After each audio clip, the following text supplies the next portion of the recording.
વિદ્યાર્થી મિત્રો, હરમિત ભોજાણી તમારું માનવ ક્લાસીસમાં ફરી હાર્દિક સ્વાગત કરું છું.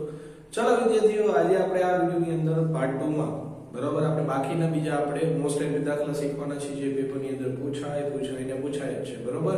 તો ચાલો વિદ્યાર્થીઓ, જલ્દી ફટાફટ આપણી ચેનલને લાઈક કરી દો, શેર કરી દો, સબસ્ક્રાઇબ કરવાનું તો ભૂલતા જ નહીં કે જેથી તમને આપણા બધા લેટેસ્ટ વિડિયો તમને મળી શકે. આપણે એવું કામકાજ કરવાનું છે બરાબર.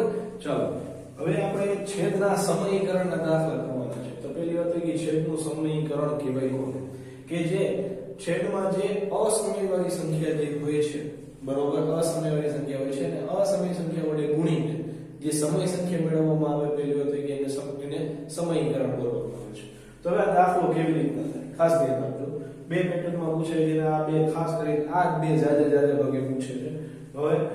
હવે જો પહેલી વાત અહીંયા છેદમાં માઈનસમાં છે તો તમારે એની વિરોધી સંખ્યા લઈને ગુણવાનું થશે, એટલે કે પ્લસ લઈ. તો 5 √3 માઈનસ √5 એને ગુણ્યા √3 માઈનસ √3 પ્લસ √5 √3 પ્લસ √5. રેડી? હવે શું કરવાનું? અહીંયા માઈનસ છે એટલે ઉપર નીચે પ્લસ વાળી સંખ્યા વડે ગુણવાનું. સંખ્યા લેવાની વચ્ચે ખાલી પ્લસ લઈ લેવાનું. હવે ગુણવાનું ચાલુ કરવાનું છે. તો આનો ગુણાકાર કરો તો કૌંસમાં રાખે 5 કૌંસમાં √3 પ્લસ √5 ગુણાકાર નહીં કરવાનો. હવે આ બેને જુઓ તો ત્રીજો નીચે સર લાગશે. કેમ ખબર કેવી રીતના પડી? જો બે બાજુ રકમ સરખી છે, ખાલી પ્લસ માઈનસ નિશાનીનો ફેર છે. તો √3 નો વર્ગ અને √5 નો વર્ગ. રેડી? હવે 5 √3 પ્લસ √5 √3 નો વર્ગ થશે ખાલી 3, √5 નો વર્ગ થશે ખાલી 5. હવે ધ્યાન દેજો, હવે બાદબાકી કરવાની થશે. તો 5 √3 પ્લસ √5 એના છેદમાં -2. હવે તમે આમ લખો તો એ ચાલશે, અથવા એની બાદબાકી કરીને છેલ્લે આમ -2 લખી નાખશો તો પણ ચાલશે. તો જોઈ લો વિદ્યાર્થીઓ, આ દાખલો કમ્પ્લીટ થઈ ગયો છે અને તમને આવડવો જોઈએ.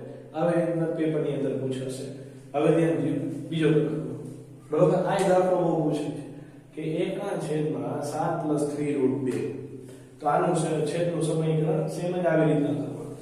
તો 1 છેદમાં 7 + 3√2 ગુણ્યા 7 - 3√2 7 - 3√2.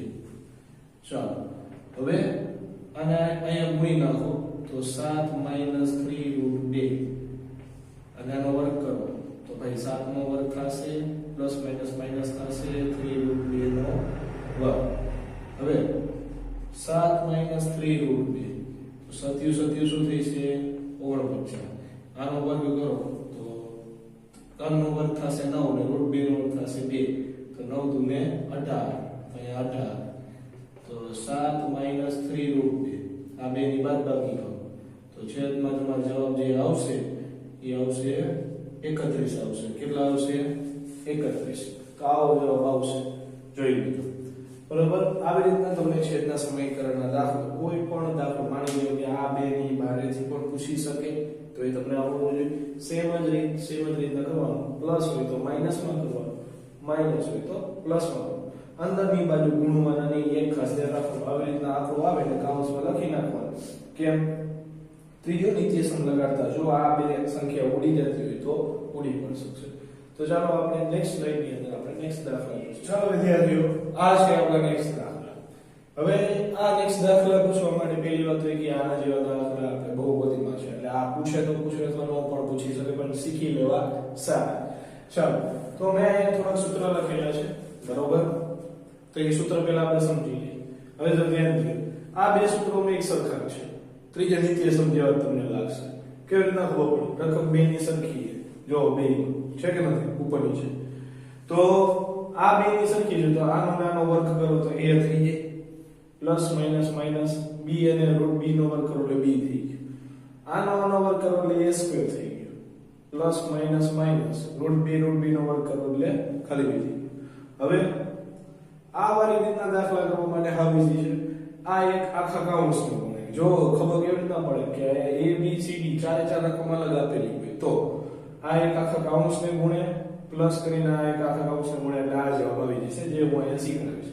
હવે આપણા જે નિત્યસમના પહેલો અને બીજો દાખલો જે છે એ આ બે છે. તો √a +√b બરોબર. તો એનું આવી રીતના તમે સાદું તમે આપી શકો કે ભાઈ √a નો વર્ગ પ્લસ નિયમના 2 બરોબર બે કૌંસ ખાલી √b નો વર્ગ પછી વચ્ચે મૂકી દો સાદું રૂપ આપી દો. અને આમાં એવી રીતનું છે પ્લસ અને માઈનસ નો ફેરફાર ખાલી. રેડી? પ્લસ અને માઈનસ નો ફેરફાર. આ વાત ખાસ ધ્યાન રાખજો બધાય. હવે ધ્યાન દો દાખલો. દાખલામાં શું છે? હવે જો √5 + √2 આ નિત્યસમ જો દાખલો છે. તો એ દાખલો હું અહીંયા કરી દઉં છું કે ભાઈ √5 નો વર્ગ પ્લસ નિયમના 2 √5 √2 પ્લસ √2 નો વર્ગ. તો સાદું રૂપ આનો 5 થશે. આ બે નો ગુણાકાર કરો √5 2 ગુણ્યા √2 એટલે 2 √10 થઈ ગયા અને √2 એટલે ખાલી 2. હવે આ બે નો સરવાળો થશે કેમ કે આ બે સમય સંખ્યા છે. તો 5 ને 2 કેટલા થાય છે? 7. તો 7 2 √10 જવાબ આવશે. આવી રીતના થશે. હવે જો ધ્યાન દેજો. હવે આ 2 નંબર બતાવો. હવે જો આ રકમ કેના જેવી છે? આ સૂત્ર જેવી છે ને. રેડી? આ વારો એક કરાયો. હવે બીજા સૂત્ર પ્રમાણે કરવાનું છે. તો હું એક રકમ લખી લઉં છું 3 + √3 અને 3 - √3. તો હવે ત્રીજો નિત્યસમ લાગે તો આનો આની સાથે ગુણાકાર એટલે 3 નો વર્ગ થઈ ગયો પ્લસ માઈનસ માઈનસ આનો આની સાથે ગુણાકાર √3 નો વર્ગ. 3 નો વર્ગ થશે 9 માઈનસ √3 નો 3. તો 9 માંથી 6 3 જશે તો 6 બનશે. આવા રીતે. હવે જો ધ્યાન દેજો ત્રીજો દાખલો. હવે ત્રીજો દાખલો કયા સૂત્ર પ્રમાણે? જો બધી રકમ અલગ અલગ છે કે નહીં? રૂટ વાળી સંખ્યા અલગ અલગ થશે એટલે આ સૂત્ર પ્રમાણે છે. ખાસ ધ્યાન દેજો બધા. બરોબર? ચાલો તો હવે 3 + √3 અને 2 + √2.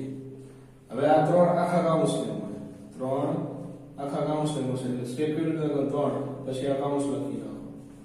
હવે અહીંયા પ્લસ છે તો અહીંયા પ્લસ કરો √3 પછી વારી પાછો આખો કૌંસ લખો. રેડી? હવે વારા પ્રતિ વારા ગુણવાનું ચાલુ કરો. તો ભાઈ 3 દુ થશે 6. 3 + √2 કરશો તો 3 √2 થશે. આ વાતનું ખાસ ધ્યાન રાખવાનું. બરોબર? અંદરની સાઈડ ગુણી નથી નાખવાનું. પછી 2 ગુણ્યા √3 એટલે 2 √3 અને √3 ગુણ્યા √2 એટલે √6 થયા. એને ગુણ્યા 2 એટલે 6 સોરી એને ગુણ્યા 2 એટલે 2 √6. આવી રીતના જવાબ થઈ છે. આ બે સ્ટેપો થઈ છે. જાજુ લાંબુ થઈ છે નહીં. હવે છેલ્લો દાખલો. તો છેલ્લો દાખલો જે છે એ આ સૂત્ર પ્રમાણે બે બાજુ વર્ગમૂળ છે. ત્રીજો નિત્યસમ લાગે છે.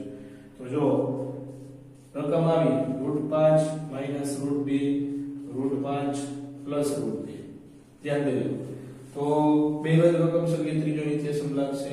આનો આની સાથે ગુણાકાર કરી નાખો તો ભાઈ √5 નો વર્ગ અને √2 નો વર્ગ. તો અહીંયા 5 - 2 ખાલી 3. રેડી?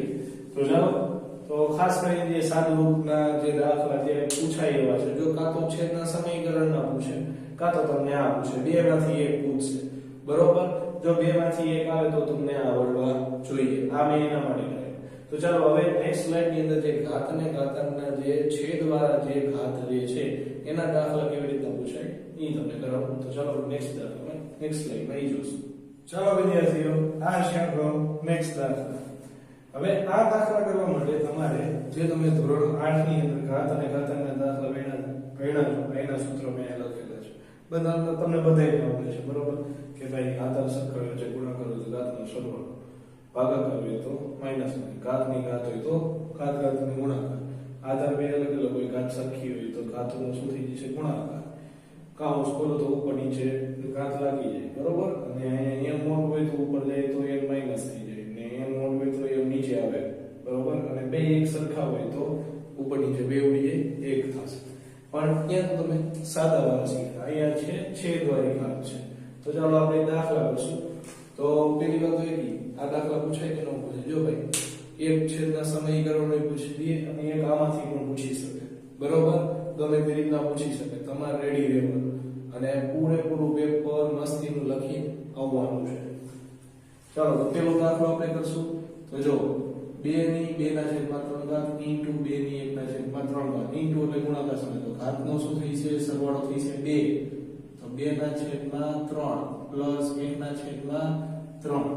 હવે જો ધ્યાન દેજો, છેદ શું કે છેદ બે ના સરખા લસા લેવાની જરૂર નથી, તો 2 તો 2 પ્લસ 1 થઈ ગયા એના છેદમાં 3, એટલે 2 ની 3/3 એટલે 3 ગયા તો 1 વધ્યો, તો 2 ની 1 ઘાત એટલે તમારો જવાબ શું આવશે? 2 આવશે, બરોબર? આવ સાદો અને સિમ્પલ જ છે, આવડી જાય એવું. અથવા તમને જો માની લો કે દાખલામાં ન પૂછે તો MCQ તો ખાલી એમ પૂછી કાઢી એમ છે, બરોબર? તો એ આવડવું જોઈએ. ચાલો હવે જો 3 ની માથે ઘાત દીધી 1/5 એની માથે દીધી, તો ઘાતનો શું થશે? ગુણાકાર થાય, તો 3 1/5 ગુણ્યા 4, તો આનો ગુણાકાર કરો તો અંશ અંશનો ગુણાકાર, તો 3 4/5 થઈ જશે. કઈ ગણો? હવે જો આમાં 7 1/5 એના છેદમાં 7 1/3.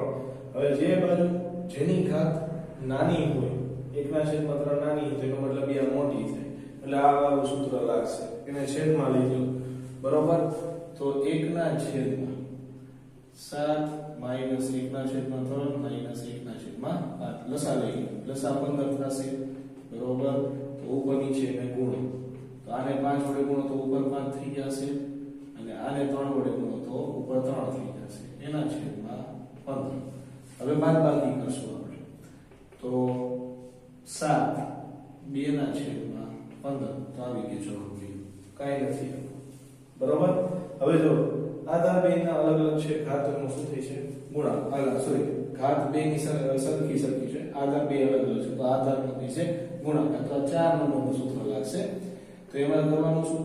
13 ગુણ્યા 17 અને 1/5, તો 13 ગુણ્યા 17 કરી નાખો. ચાલો તો 13 ગુણ્યા 17 કરશું તો 3 1 7 3 1 2 7 8 ને 9 1 12 1 221, બરોબર? તો શું આવ્યું? 221 માંથી 1/5. આવી રીતના કરો તો ચાલે, તો આવી રીતના રાખી દેશો તો પણ ચાલશે.